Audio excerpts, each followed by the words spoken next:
In this video, I will be analyzing a lateral walking gait of Mason, starting with the stance phase, which refers to weight-bearing portion of his gait. His initial contact with the ground is referred to as a heel strike, as his foot is at approximately 30-degree flexion with a slice of external rotation. His knee is at 0 degrees flexion, but the hamstrings contract eccentrically at the heel strike, and there is support from both limbs at the time of it. His foot is flat on the ground with the initial loading, with the hips at a 30-degree flexion. What's key in initial loading is understanding that both limbs are still making contact with the ground, and the hips hit the largest rotation externally and transfer to internal rotation.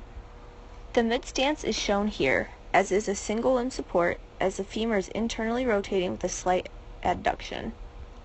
The quadriceps contract concentrically to initiate knee extension to get to the terminal stance.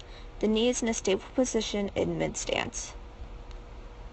The push-off is shown here. It is a transition into the swing phase. Single limb support is shown with the back erect and toes off the ground.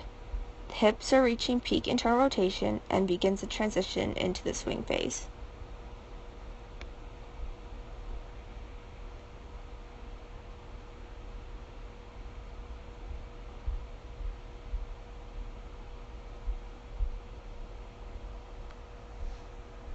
Next, I will be discussing the swing phase of Mason's gait. The initial swing starts as the toe leaves the ground and the limb is accelerating. The femur externally rotates to a neutral phase, and the knee is at a range of 30 to 70 degrees flexion. The thigh is ultimately advanced, and the ankle is dorsiflexed throughout the entirety of this phase. This is showing the mid-swing, and it is when the knee extends from maximum flexion to tibia being perpendicular to the ground. The thigh continues to advance as force continues to develop from the toe clearance motion. This is showing the final period of the swing phase, called the terminal swing. It is the result of the momentum from the toe off, as it carries the leg in a pendulum-type motion. The trunk is erect, thigh deaccelerated for contact with the heel, and then there is a step length established for initial contact.